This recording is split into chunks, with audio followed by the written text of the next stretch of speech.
Good morning. I am super excited this morning to be kayaking to Blue Heart Springs. I'm in Idaho, and the only way to get to Blue Heart Springs is to kayak in.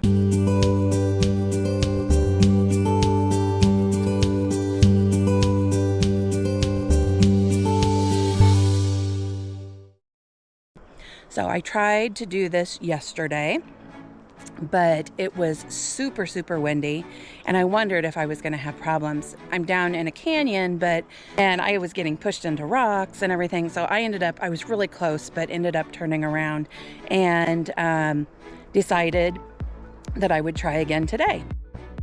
Much better today, not nearly as choppy of water.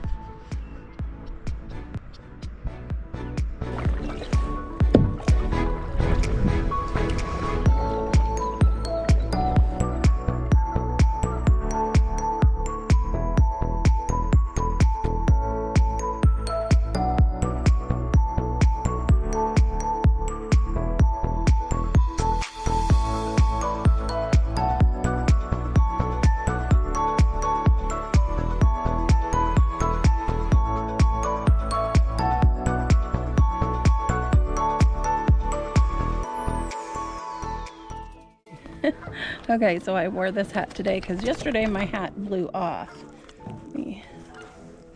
But it is absolutely gorgeous down here. What do you think? You think you want to get in the water, but it's cold.